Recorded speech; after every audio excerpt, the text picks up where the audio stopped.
Let's look at some takeaways from last night's Spurs loss versus Cleveland. Wemby, AllStar fan voting first returns are in. Let's take a look at that. And did we get a glimpse of what will be? You are Locked On Spurs, your daily San Antonio Spurs podcast. Part of the Locked On Podcast Network, your team every day. Hey, this is Hot Rod. And I'm RC from the Cybertron Spurs. And you're listening to Locked On Spurs with Jeff Garcia. Welcome back to Locked On Spurs. We're here on the Locked On NBA Network. I'm your host, Jeff Garcia, Spurs writer for Ken's 5 San Antonio. Glad to have you back. Hope everybody had a great weekend. We'll get you ready right here on Locked On Spurs. Hey, you guys, you all have the, can't say much. Thank you guys always subscribing and commenting. You guys are the everydayers. Make the right choice. You always make the right choice by coming here to Locked On Spurs. Today's episode is brought to you by Game Time. Download the Game Time app right now. Create an account. Use code LOCKEDON for $20 off your first purchase. So before we start, can I just do a quick shout out to one of our regular guests here late, Raul Dominguez. In case you don't know, I'm getting dunked on by Optimus Prime right now. See, I'm getting dunked on by Optimus Prime. Right there. Yeah, the newest addition to the Locked On Spurs Nerd Wall, courtesy of Raul Dominguez, the AP sports writer out in San Antonio. Yeah, make sure to follow him on X at Dominguez5. And love it. Just love it. Look at that. It's Optimus Prime dunking an Energon Cube. Love it. Great addition. Thank you, Raul, for the latest addition to the Locked On Spurs Nerd background drop. It's an honor. I'm getting dunked on by Optimus Prime. It's not a diss. It's an honor. But last night, your Spurs took the L out in Cleveland. They lost 117-115. It was a close one in Cleveland. The Spurs dropped to 5-30, and they'll next play the Pistons, but not lose that game up next on the road. But what do we take away from last night's game? Number one, let's start off with a positive note. The third quarter, that's been a thorn on the Spurs side for almost all season. But of late, they haven't been getting smoked. They haven't been getting curb stomped in the third. Usually that's been their Achilles heels. Victor Wembanyama has told us many times that he knows, that the team knows that, that third quarter is pretty much a pest. But we saw versus Milwaukee. We saw last night versus the Cavs yesterday. It was the afternoon game that the Spurs did not go down in the third. So why I bring up takeaway number one, that being progress. We're at the point now of the season, this team just needs to show progress, and they showed it. Spurs won the third 28-26 over Cleveland. That kept the team within a striking distance for the rest of the game. So if there's a sign that this team is getting better, so far the third period has not been their doom and gloom. So kudos to Spurs, takeaway number one. Takeaway number two, look, Victor Wembanyama, another great game. 24 points. He had 10 rebounds, 3 assists. He had 5 blocks on the night in 24 minutes, still on a minutes restriction. And I love you, Vic, guy of the franchise. But takeaway number two, I like to see him just maybe a tad less unselfish. Look, I know maybe that was the right play to give the ball to Jeremy Sohan, who was streaking to tie the game, maybe force an overtime. But Victor was kind of near the rim. He definitely has a height advantage. I would have preferred him to go for it. The worst case scenario, he gets fouled, goes to the free throw line, and then last night he went 10 for 11 for the free throw line, so we were pretty good seeing him go to the line. But I think I would have preferred him to go for the shot. I understand he wants to be a team player. I get that team basketball is basketball. It's all about the team. But in that situation, he was low in the post. He could have turned around, laid up, dunked it maybe, get body, free throw line, whatever. So it may have been the right play, but we saw this versus Milwaukee. Again, he passed it up. He gave it to Trey Jones. Trey Jones missed the three. It would have been great for the Spurs in that game. Again, you kind of don't want to fault him for it because he is getting his teammates involved. But if you're the franchise guy, maybe you want to be the guy taking that clutch shot for the Spurs. We'll see if that changes. But again, Victor had a great night. The Spurs probably will not be in it. And versus Cleveland, it wasn't for him. But nevertheless, I like to see maybe Victor just take over those possessions, those clutch possessions, see how he does in those situations. Final takeaway are second chance points. This team cannot give up second chance points. And we saw that a lot versus Cleveland yesterday.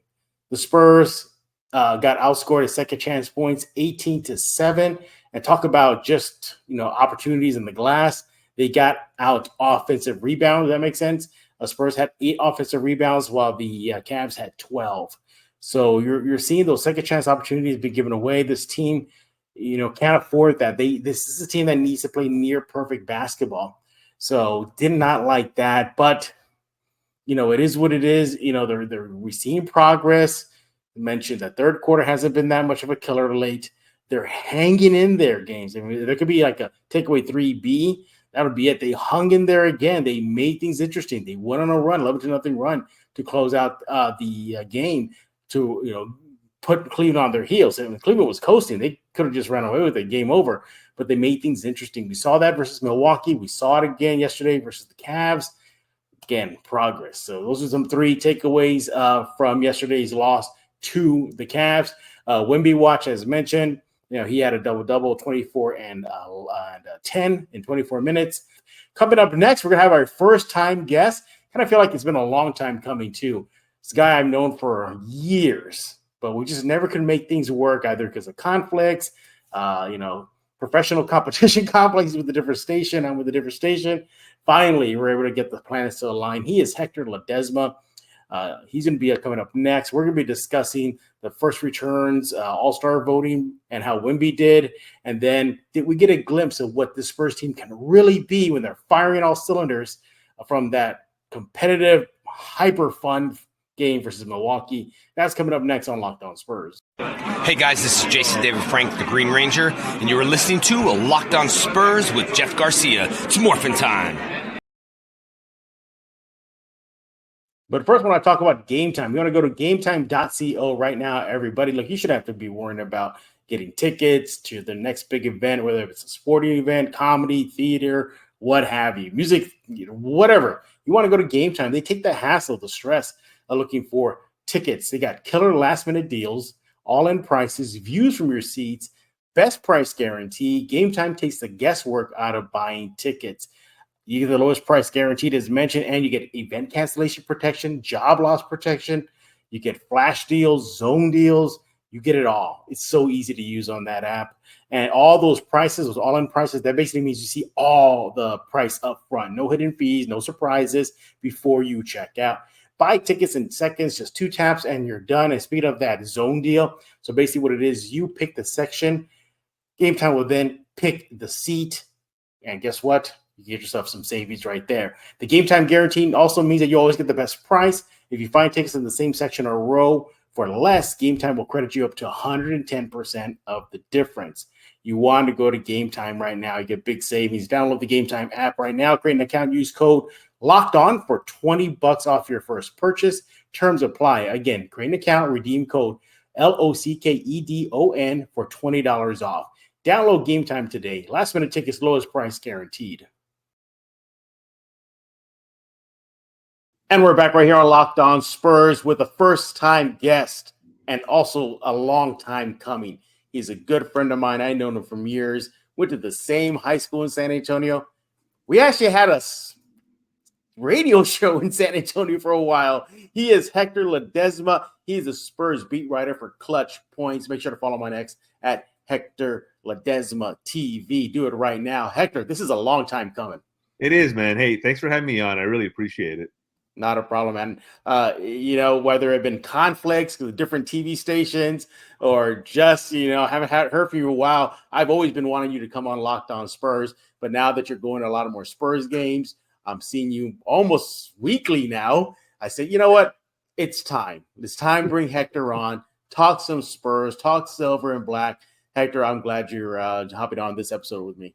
No, appreciate you, man. It's funny. The irony is when I was looking as a more broader sportscaster, and I guess it makes sense, right? I didn't get a chance to cover nearly as many Spurs games as I am now that I'm dedicated to the Spurs. So hence seeing you all the time and being there for quite literally every single game and most practices and shoot arounds when they get them in.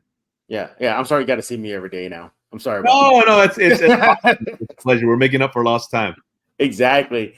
Again, make sure to follow him on X at Hector Ledesma TV. You want to do that right now. We'll get to know what he is up to how you can check out what he's writing about the silver and black. Obviously, we'll do that later on the show. But first, this has been a topic on Spurs fans' minds of late. The NBA has released the first returns of the fan voting for the 2024 All-Star game. Lo and behold, to nobody's shock, Victor Wembanyama is in the top 10, ranking number 8. He is ahead of Karl-Anthony Towns. Some pretty good players at the front court spot. A little over 200,000, 221,000, Hector, I believe, a little over that.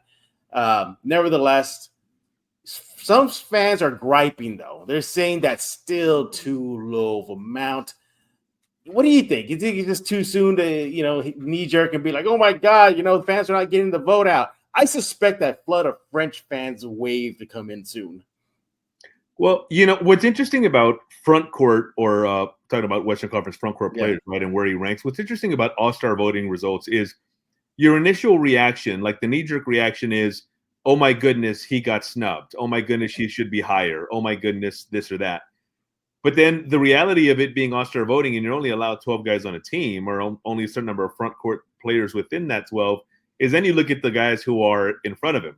Mm-hmm. And, I mean, LeBron, Kevin Durant, Jokic, no-brainers, right? Like, no-brainers, yeah. Okay. Anthony Davis, no-brainer, right? You would say no-brainer. Then you get to so go ahead, Jeff. You think that maybe AD is not a no-brainer? No. I think that is a no-brainer because it's fan voting. Let's be honest, Hector. Fan popularity. It's a popular vote right now. Yeah. But that's kind of my point, Jeff. Is even on merit, mm-hmm. I think nobody's going to say that right now. Right now, Wemby's not better than LeBron, KD, or Jokic. He's not, right? He's not better than Anthony Davis. Right. Right now, he's not better than Kawhi or Paul George. So that's your 6 right there. Is he better than Şengün? Probably. When you think about those two, there's no doubt you'd rather have Wemby long term. Now, that's no disrespect to Şengün. It's definitely not. It's just that Wemby is Wemby. But right now is Wemby a better player? Of course, I listen to the argument that he is, but I can live with the fact that he's behind him too. Mm-hmm. So your initial thought is, wait a minute, he's only 8th in the All-Star voting for front court players, and then you look at the list and you go, okay, I'm glad he's in front of Chet. Yeah. And Karl-Anthony Towns is a tough one because to me, Cat is one of those. Cat to me is like what All-Star arguments are all about, right? All-Star selection arguments are all about. And not to go off on too much of a tangent, but I think it goes deeper than it goes beyond Cap or Cats, I should say.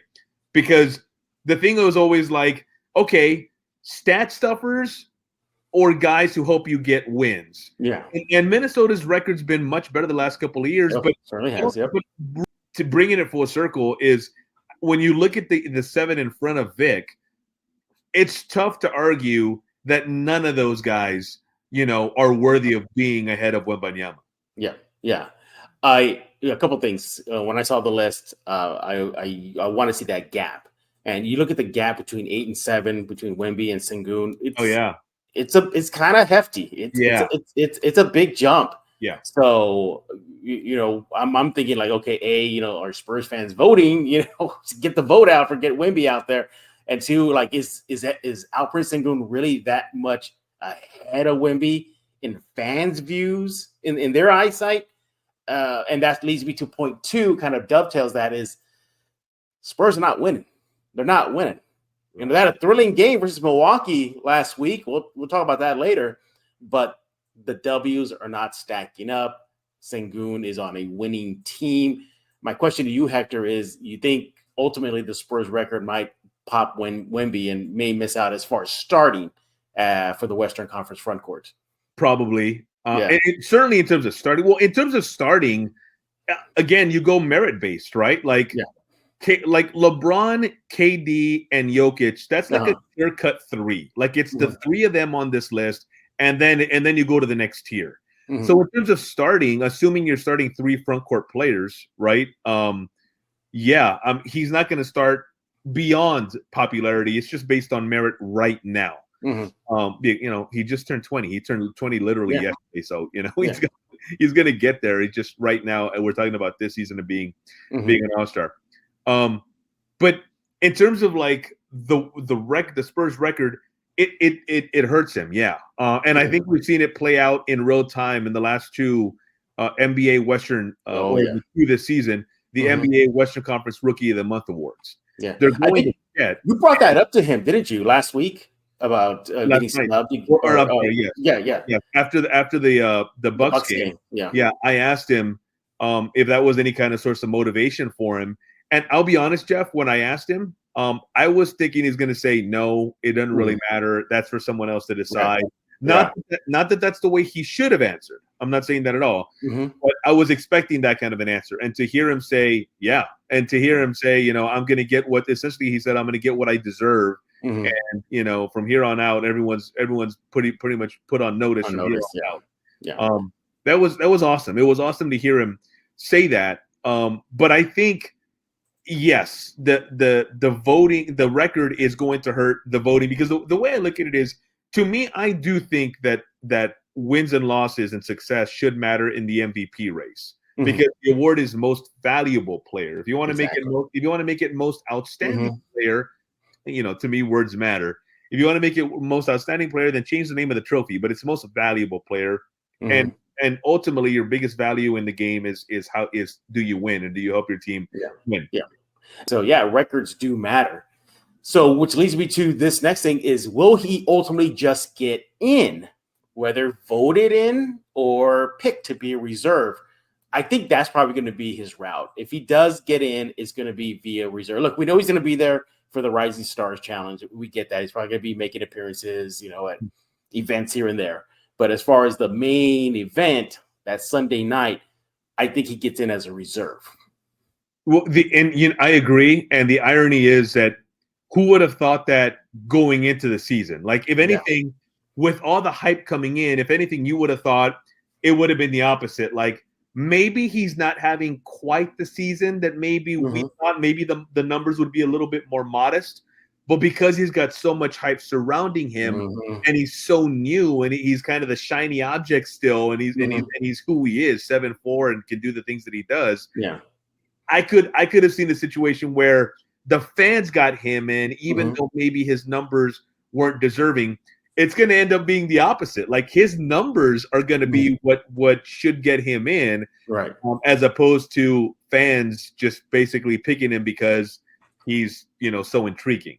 Yeah, exactly. Look, he helped his case again versus the Bucks. With that self alley-oop dunk. It is by popularity and fan voting and liking the shiny highlights. He helped himself with that. He went toe-to-toe with Giannis. That was good. He's been doing a lot of good things that could help his cause. But ultimately, I just think the record will pop him. I think he does get in as a reserve. It's just a shame because, look, it should be a shame. Look, if he makes it, it's great. I mean, testament to him, as a 20-year-old get in his rookie season. But I would have loved for him to, if he does not go in via voting, like voted in, for a starter, I would love for him to join Tim Duncan. I think Tim Duncan was the last Spur first round pick overall to make it as a rookie starter. So I would love for him to join that. By the way, after the game against the Bucks, Wemby told me that you actually taught him the self alley-oop. Is that true?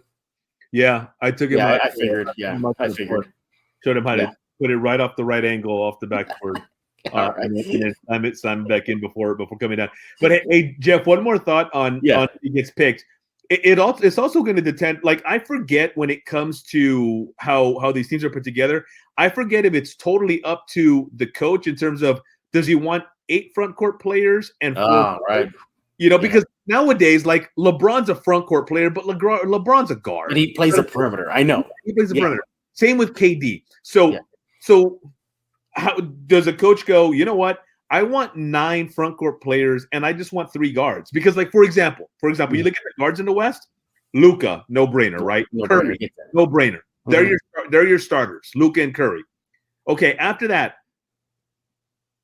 maybe Shea is absolutely in. Yeah. But is he the cutoff point? Like, because 4th is Harden. Yeah.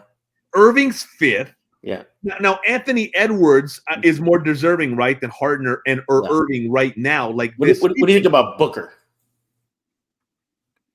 That's interesting because I mean, again, you go with team success, right? And they've underwhelmed this year. Mm-hmm. Yeah. And so, if you're going to penalize a rookie who's been 19 years old for the better part for most of the first half of the season, if you're going to penalize a 19-year-old for not winning because he's on a team that's also young and quite frankly not as talented as they'd like to be, then you've got to penalize Booker for teaming with. I know Bradley Beal's been hurt, but you got to penalize Booker for at least not getting more wins with KD and and that Phoenix team out there. So just kind of wrapping that up, Jeff. Like if they take just the four guards, like let's say they go Luka, Curry, Shea, and Edwards. I'm cool with that. Like it leaves off Fox. It leaves off Fox. It leaves off Harden, which good. It leaves off Irving, which good. So really, if you go Fox, Shea, Curry, Luka, there's your four guards. I don't know anybody else on this list who's more deserving than Wemby. So even if Wemby stays where he is and you still slot in behind Şengün, that's your 8 front court players. That's your 4 guards. Yep, he's on your team. Like, and he would be deserving of making that team. Absolutely. We'll see how the fan voting continues on leading up to the big game out in Indianapolis. We'll talk about that and more on future shows of Locked On Spurs. But coming up next, Hector and I, we're going to look into the crystal ball. Perhaps we got a glimpse of what might be soon or definitely later, sooner than later. But the point is, did the game versus the Bucks give us a glimpse of what this team can really be like once they get some seasoning? We're going to discuss that coming up next on Locked On Spurs. This is Zach Aguilar, the voice of Tanjiro Kamado, and you're listening to Locked On Spurs with Jeff Garcia.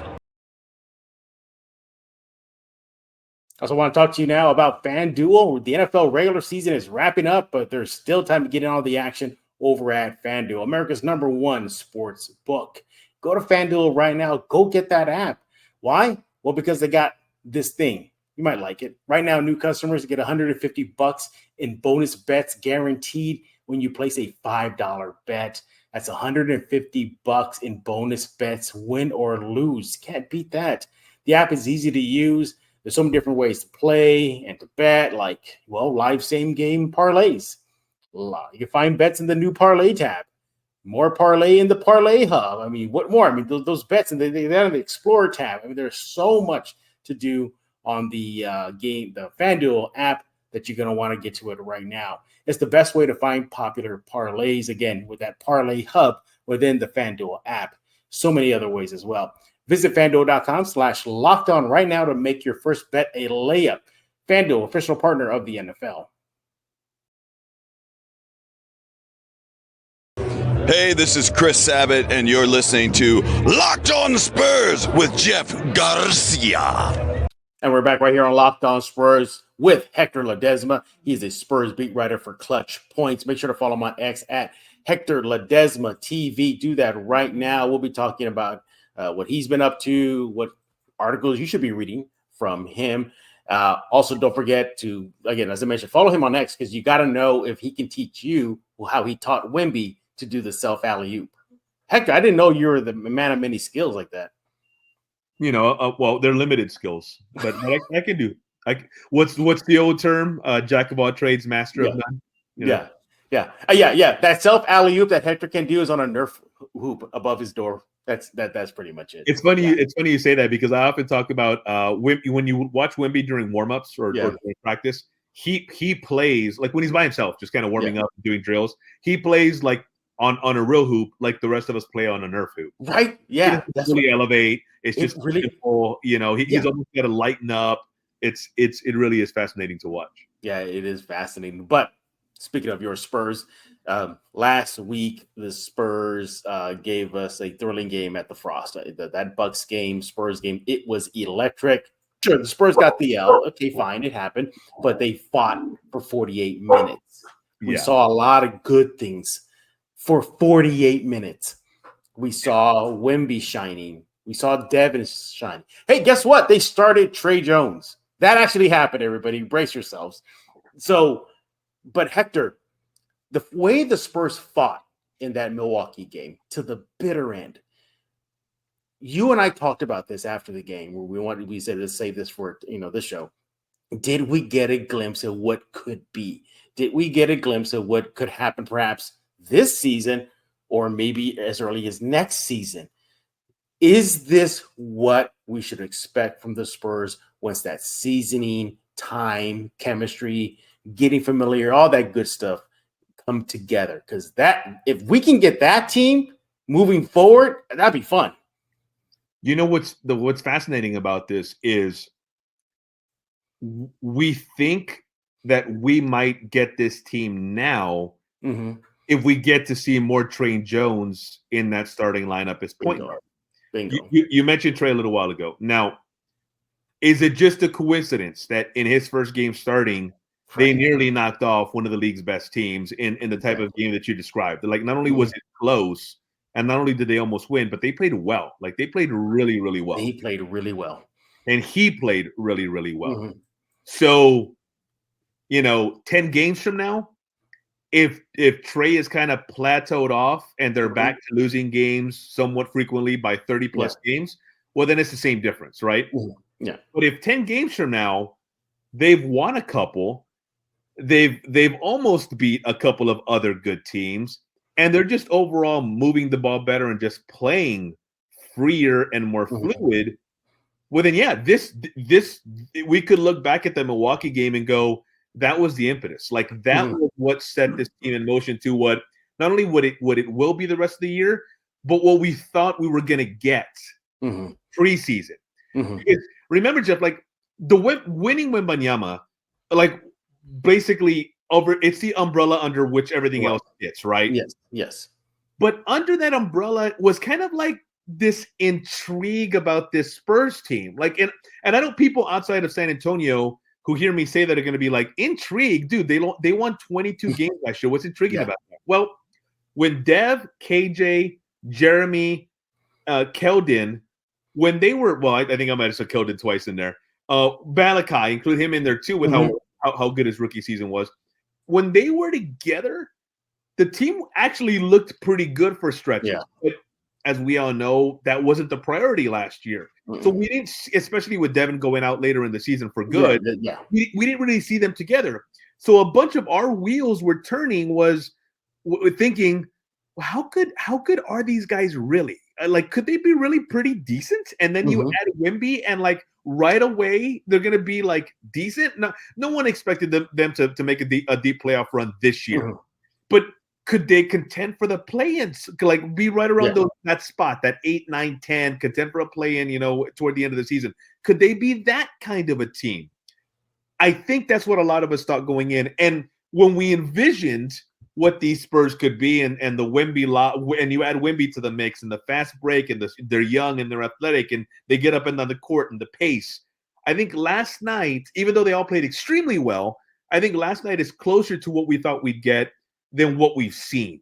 And so therein lies the intriguing aspect to this in two parts is maybe what we saw versus Milwaukee is what we're going to see somewhat consistently going forward. They might not play that well, but they play that style and they play to that level more often than they play to the level where they lose by 40. And then the other part is, well, where not so much where has it been, but could it have jump started earlier if Trey would have maybe been inserted earlier as opposed to the Sohan, experiment and then getting Malachi some minutes in there as well. When we saw versus the Bucks, it had me drooling of whoa, this team could be a problem moving forward. Maybe not tomorrow, maybe not next month, but maybe it might come sooner than later. I think this team will be kind of getting it after the road trip. I think after the road trip, we might see more competitive games out of this team. What we saw versus Milwaukee just had you, me, the fans at the Frost, just like, whoa, where did this team come from? You mentioned Trey Jones. I spoke to Vassell after that game versus Milwaukee, and I brought it up. I go, so what did it feel like having a Trey in the starting unit? What was the vibe? And he lit up. You were there. You were sitting near me. He's like, yeah. He goes, that's a true point guard. He brings a different energy. So you're right. If they have maybe started with Trey to start the season and perhaps it's a different record. Maybe we're not talking about if Wemby's going to get in because they have the record in the All-Star game and plus his performance. Also, too, they're finally getting the ball to Wemby. How hard was that? Right. I mean, 7'5" guy, and they just couldn't get him the ball. And now they're starting to find him. They're starting to feed him more. So we're seeing that kind of transition that way. It's a shame that the Spurs have been dealing with the injury bug of late. McDermott was out. I think they got Wemby on kind of a load management the last couple of games of minutes restriction. But my goodness, we didn't even talk about Devin Vassell at length yet. You brought him up versus the Bucks when we're sitting together. If we can get consistent Devin Vassell, my goodness, Hector, that'll be a glimpse of a nice 1-2 combo the Spurs have moving forward. Well, and it's funny that we're talking about Devin and Trey too, because in fairness to Jeremy and Malachi, how we talked about how maybe Trey that might help kind of get this thing going more in the right direction that they've been looking for in terms of the incremental steps. In fairness to Malachi and Jeremy, if the Dev we saw against Milwaukee shows up more often than not, then we're going to see the kind of performance from the team that we saw against Milwaukee. And that's the difference between an all-star and a guy who's good and young, but not quite there yet. And I think that's what we're seeing with Devin, although he has been more consistent as of late. But if they get 30-point plus efforts from Devin, and they've gotten several this season, but a couple with the he hadn't broken 29 until he got the season high against the Lakers win. If they get that kind of Devin more often than not, then it's a totally different beast. And it is. And I think that now the question then becomes, well, was he that much more effective because he had a guy like Trey help set him up? Yes, Devin is going to have the ball in his hands for big chunks of the offense. So it may not matter sometimes who gets them into their offense because inevitably Devin's at the top of the key waiting for Wemby or whomever to come pick, and then there they go off the action. But if Devin is going to be more effective with Trey in there because of things that Trey does, the things that Devin talked about when he answered the question against the Bucks, then it's a different beast. So I guess that's what we'll find out over these next couple of games. Is how much of that was Devin just having a spectacular night, a la the game against the Lakers, the second game against the Lakers, the win, and a la other games, and how much of it was he was just good, and how much of it was he had to do because Trey was in there with him, and they got that chemistry. Devin really likes having that true point guard guy on the floor. I think these next couple games will tell us that too. I'm trying not to knee jerk off that game versus Milwaukee. I'm like, okay, depending, how they look moving forward, if it's a little bit more of the same, getting drubbed by 30 or more, okay, then it was a one-off game and, the season moves on. But also at the same time, I don't want to jump the gun because I thought they turned the corner early in the season versus Phoenix on the road. Oh, yeah. But, we know what happened after those pair of Phoenix games. They were losing streaks and getting clubbed over the head left and right. So I think moving after the Milwaukee game, I'm taking more of a cautious approach. Okay, fine. You played against the Cavs. You got the Bulls coming up. You got the Pistons coming up. Their schedule's going to soften up a lot as far as power teams. Or not a lot of power teams coming up. Well, at least not after January. I think January, February, it's a little dicey, but they should cruise the rest of the way. So many factors in right now. But as far as that one game giving us a glimpse of what could be, I mean, Spurs fans, you got to be thrilled about that. If I can bounce off really quickly something you said, because I think it's interesting. Turning points. You thought you saw it in Phoenix, right? Could this be a turning point? I could be wrong, and let's check the tape. At the end of the season, or if and when this does happen, or it doesn't happen. Yeah. But I feel pretty safe in saying that don't be you or anybody else, all the fans out there, don't look for any dramatic, obvious turning points this season. I think the we're gonna see nights like the Milwaukee game more throughout the season, but don't expect it to be one of those things where like nobody expects this team to go like on a 15-game winning streak, right? No. But what I'm saying is don't expect this team to even run off like a 6 or 7-game winning streak. The way that the improvement's going to happen is they'll lose 3 games before they win 1, and then they'll lose 2 before they win 1. And then they'll maybe win, and then win, lose, and then lose a couple more. It's going to be that kind of a steady, as opposed to, oh my goodness, because to go back to what you were saying, I'll do you one better on when you talked about the turning point against Phoenix. Remember the very next game after Phoenix was that Toronto game here in San Antonio. I was there. They're up by 20 in the third quarter against Toronto. And again, this is the very beginning of the season when Toronto, Toronto could end up being pretty decent. You don't know for sure yet, right? Like, they're not the Bucks of the Celtics, but they could end up being pretty decent. It's still very early. They're up 20 on Toronto after just having won back-to-back road wins in Phoenix. Yeah. And so you're thinking in that moment, geesh, like this team looks pretty good. And then, the bottom fell completely out with the first of, what's been many third quarter collapses and just, games that have gone off the rails. But that, you're right, in terms of, turning point, like what's this team doing? Don't get yourself caught up in that kind of a thing. When nights like Milwaukee happen, they're more than likely going to be one-offs. And now watch I say this, and then they go win 10 games in a row, right? Yeah, I'll take that. The best teams in the league in the process. Right.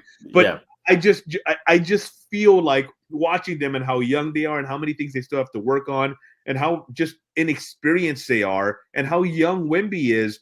There's going to be other nights where Wemby's going to get 7 points, all night, especially on this minutes restriction for how much longer it goes, as opposed to, he gets nearly 30 with the numbers that he's been putting up for the better part of the season. Yeah, you don't have to worry about the minutes restriction. He'll just check himself in. So don't worry about that, everybody. We'll go, okay, yeah, I'm just going to go in. Yeah. But, you know what? I'm looking at the schedule. I'm like, your 2 losses here, 1 win there, 3 losses. Looking at that, I'm like, Spurs, just don't lose to the Pistons. Just don't lose to the Pistons. Don't lose to Detroit. Right. Please don't. But, exciting times ahead for the Silver and Black. Yes, we know it's a down season. Record is not that great, but at least that Bucks game gave us a glimpse of what will be, hopefully, crossing fingers as this, yes, everybody, the rebuild, they're not out of it yet, continues. He is Hector Ledesma. He is a Spurs beat writer, I should say, for Clutch Points. You want to follow him on X at Hector Ledesma TV. What you got cooking on your side of things and what's going on?